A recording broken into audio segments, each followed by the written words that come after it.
Olá pessoal, seja bem-vindo de novo. Essa é a parte 2 da aula referente à semana 2 do curso Pré-IFMG Ciências Humanas. Na aula de hoje, a gente vai trabalhar a Revolução Industrial. Bom, mas antes de começar, vamos aos clássicos antecedentes, né?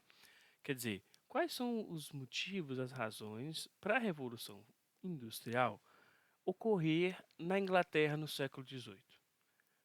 A gente tem aqui algumas dimensões a nível cultural, e político e econômico. Bom, a nível cultural, a gente tem a presença forte da religião protestante e sua ética específica em relação ao trabalho, em relação ao modo de produção e também a, aos frutos desse trabalho, né? Então, na ética protestante, não era um problema o lucro, não era visto como um problema. A acumulação não era vista como um problema. Então, de certa forma, essa ética protestante exerceu um papel importante, né, na construção aí de uma nova classe social, de um novo grupo específico, né, que são os burgueses, né, que é a burguesia, os pequenos proprietários e médios proprietários. E ainda no século XVII, a gente assiste à Revolução Gloriosa, que teve como um dos principais efeitos imediatos ali a formação de um parlamento, de uma atuação do parlamento um pouco mais laico, um parlamento que poderia exercer políticas voltadas para o desenvolvimento econômico, o desenvolvimento, né, do liberalismo econômico. Então, existe aí um processo importante, a promulgação de algumas leis importantes e que vão, de certa forma, se associar aos interesses dessa nova classe burguesa, né? Ainda do ponto de vista econômico, a gente tem um crescimento da agricultura, inclusive com mão de obra barata no campo, né? E depois, inclusive, nas cidades. Então, a agricultura vai se desenvolver bastante nesse mesmo período, né? E, finalmente, a gente tem o acúmulo de capital, que foi possível por todos esses itens que a gente falou, né? A agricultura permitiu um acúmulo de capital, de certa forma, a legislação, essa nova legislação, esse novo interesse público também permitiu o acúmulo de capital, assim como essa religião a religião protestante. E esse acúmulo de capital ele se deve não somente à agricultura, mas especialmente ao modo como esses burgueses, esses pequenos proprietários e depois inclusive esses grandes proprietários que acumularam muito dinheiro, muito capital, lucraram muito nesse período do século XVII e também do século XVIII.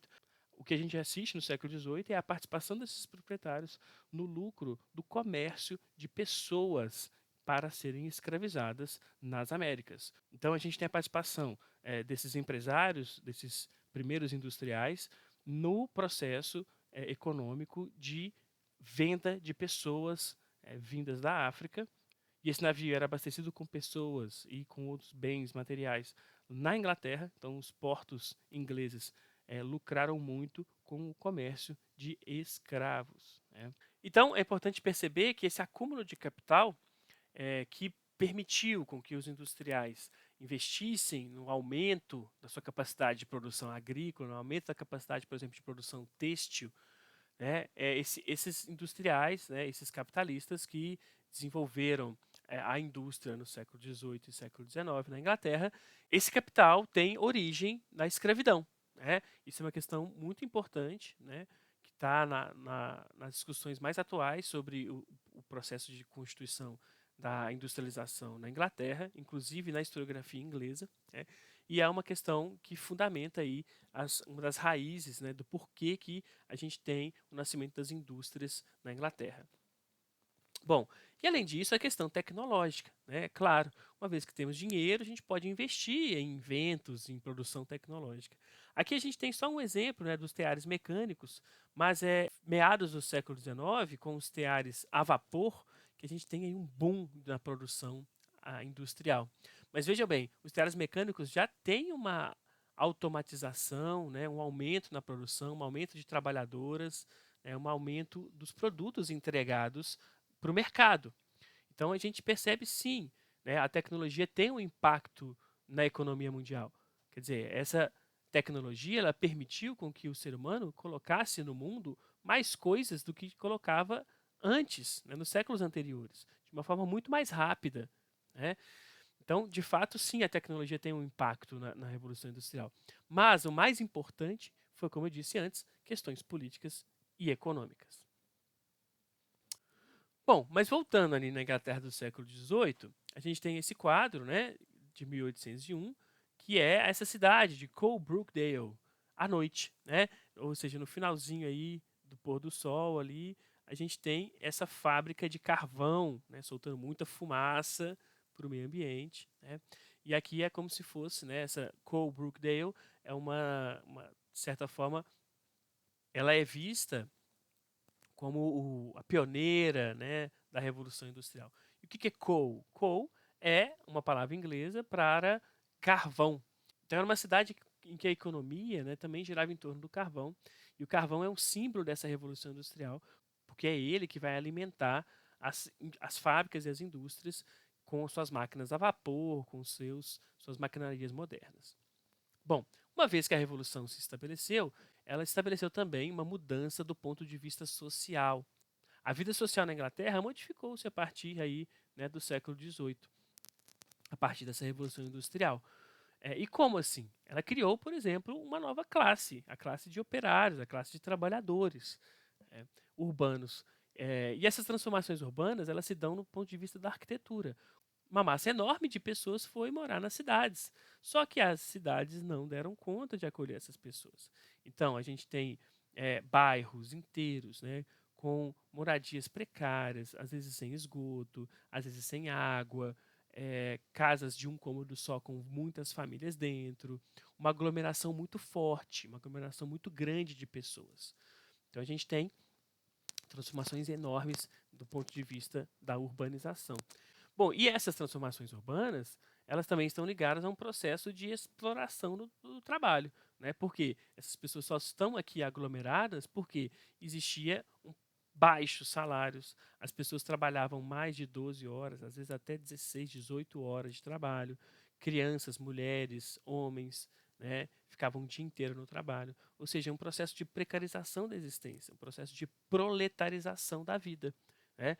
Então, essa revolução industrial ela tem um impacto na vida social, um impacto profundo na vida das pessoas. E, por esse motivo, as pessoas não se resignaram.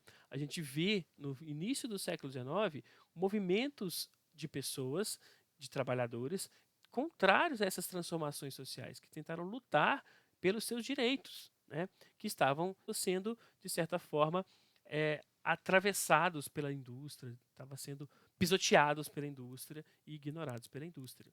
Então é o chamado movimento operário.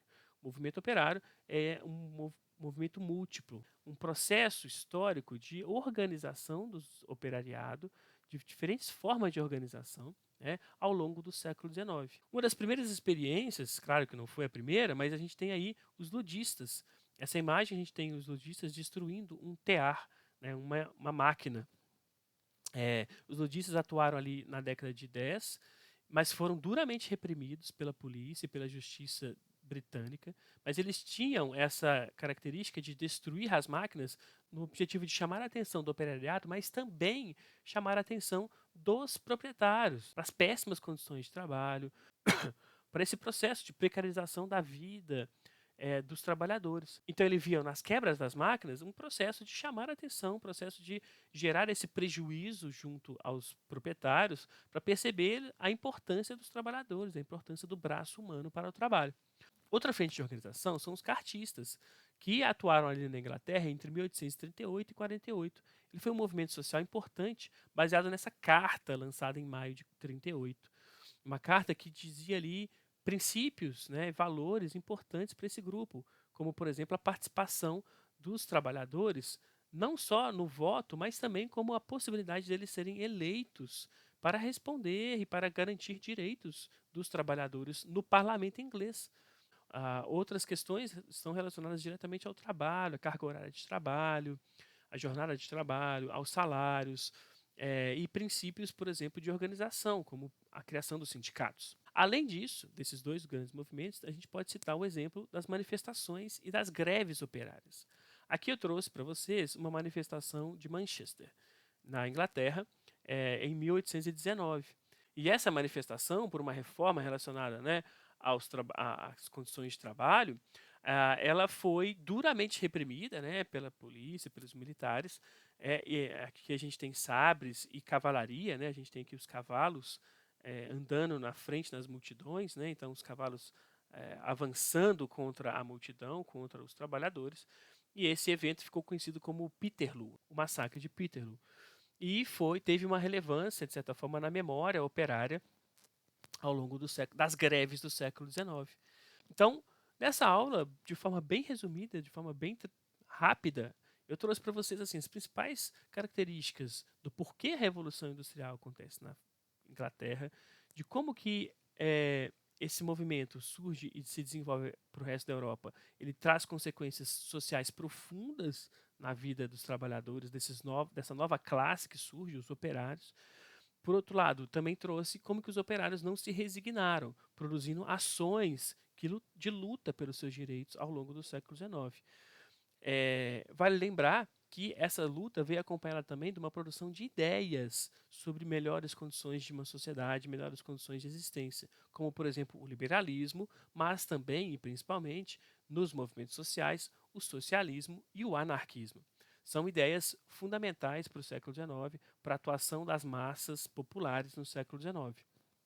Bom, espero que essa aula tenha guiado mais ou menos vocês para ler a apostila do curso e que possam ajudá-los também na resolução das questões. Espero vocês nas próximas aulas. Bons estudos!